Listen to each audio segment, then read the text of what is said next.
পুনৰবাৰ এখন নতুন ভিডিঅ'লৈ আপোনালোকক স্বাগতম জনাইছোঁ। আপোনালোক সকলোৰে বাবে এটা গুৰুত্বপূৰ্ণ খবৰ আহি পৰিছেহে। যিসকল প্ৰাৰ্থীয়ে BTC ফৰেষ্ট ডিপাৰ্টমেণ্টৰ ফৰেষ্টাৰ 1 আৰু ফৰেষ্ট গাৰ্ড পদৰ বাবে আবেদন কৰিছিল, তেওঁলোকৰ বাবে এটা অফিচিয়েল নোটিছ জাৰি কৰা হৈছে। 18 জুন অৰ্থাৎ আজিয়েই চেণ্ট্ৰেল চিলেকশ্যন বৰ্ডে শাৰীৰিক সক্ষমতা পৰীক্ষা বা ফিজিকেল ফিটনেছ টেষ্টৰ সূচী ঘোষণা কৰিছে। আপোনালোকে স্ক্ৰীনত দেখা পোৱা স্ক্ৰীনশ্বট অফিচিয়েল ৱেবছাইটৰ পৰা লোৱা হৈছে। আহক এতিয়া জানো এই পৰীক্ষা ক'ত হ'ব, আপোনাৰ ৰোল নম্বৰ অনুসৰি নিৰ্দিষ্ট তাৰিখটো কেনেকৈ চাব আৰু বাকী নিয়মসমূহ কি হ'ব। আটাইতকৈ গুৰুত্বপূৰ্ণ কথাটো হ'ল আপোনালোকৰ এই পৰীক্ষা ক'ত অনুষ্ঠিত হ'ব। অফিচিয়েল জাননী অনুসৰি দুয়োটা পদৰ বাবে শাৰীৰিক পৰীক্ষাৰ স্থান কোকৰাঝাৰৰ হৰিণাগুৰি হাইস্কুল খেলপথাৰ। আপোনালোকৰ পদ অনুসৰি পৰীক্ষাৰ তাৰিখসমূহ তলত দিয়া ধৰণে ঠিক কৰা হৈছে। ফৰেষ্টাৰ 1 6 জুলাই 2026 পৰা 11 জুলাই 2026 লৈ চলিব।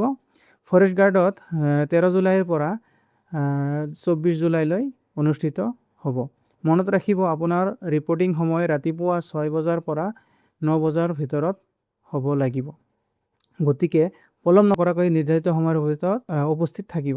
এতিয়া আটাইতকৈ প্ৰয়োজনীয় কথাটোলৈ আপোনালোকে মন কৰিব যে আপোনাৰ পৰীক্ষা কোনদিনা পৰিব। বন্ধুসকল, আপোনালোকে স্ক্ৰীনত দেখা পোৱা এই অফিচিয়েল PDF-খনত এটা সম্পূৰ্ণ তালিকা দিয়া আছে। ইয়াত নিৰ্দিষ্ট তাৰিখৰ বিপৰীতে নিৰ্দিষ্ট ৰোল নম্বৰসমূহ ইয়াতে লিখা আছে।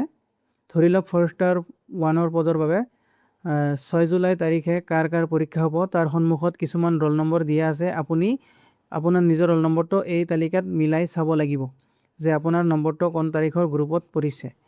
আপোনাৰ ৰোল নম্বৰটো যিটো নিৰ্দিষ্ট তাৰিখৰ সফলে থাকিব, আপুনি ঠিক সেইদিনা হৰিণাগুৰি খেলপথাৰত উপস্থিত থাকিব লাগিব, কাৰণ অন্য কোনো তাৰিখত গ'লে আপোনাক পৰীক্ষাত বহিবলৈ দিয়া নহ'ব। এতিয়া যদি আমি কওঁ, আপোনালোক নিজৰ কল লেটাৰ বা এডমিট কাৰ্ডখন অহা 21 জুন 2026 তাৰিখৰ পৰা অফিচিয়েল ৱেবছাইটৰ পৰা ডাউনলোড কৰিব পাৰিব, যাৰ লিংক এই ডিছক্ৰিপশ্যনতো আপোনালোকে পাই যাব।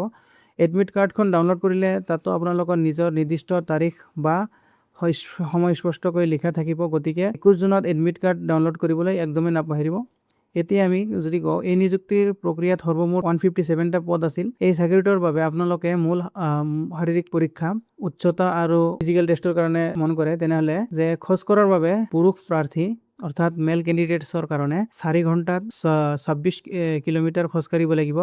আনহাতে মহিলা প্ৰাৰ্থীৰ ক্ষেত্ৰত 4 ঘণ্টাত 16 কিলোমিটাৰ খোজকাঢ়িব লাগিব। এতিয়া যদি আমি উচ্চতাৰ ক্ষেত্ৰত আলোচনা কৰোঁ, পুৰুষ অৰ্থাৎ মেল কেণ্ডিডেটৰ কাৰণে জেনেৰেল OBCৰ বাবে কমেও 163 চেণ্টিমিটাৰ আৰু ST প্ৰাৰ্থীৰ বাবে 153 চেণ্টিমিটাৰ হ'ব লাগিব।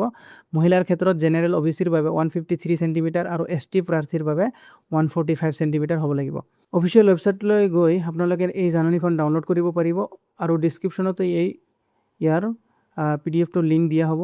21 জুনত লিংক এক্টিভেট হ'লেই মই আৰু এটা ভিডিঅ' বনাই আপোনালোকক জনাই দিম। নিজৰ বন্ধুবৰ্গৰ সৈতে ভিডিঅ'টো শ্বেয়াৰ কৰিবলৈ একদমেই নাপাহৰিব। চেনেলটোলৈ যদি প্ৰথমবাৰৰ বাবে আহিছে, ছাবস্ক্ৰাইব কৰিবলৈ একদম নাপাহৰিব। ভিডিঅ'টো যদি ভাল লাগিছে এটা লাইক কৰি দিব। ধন্যবাদ।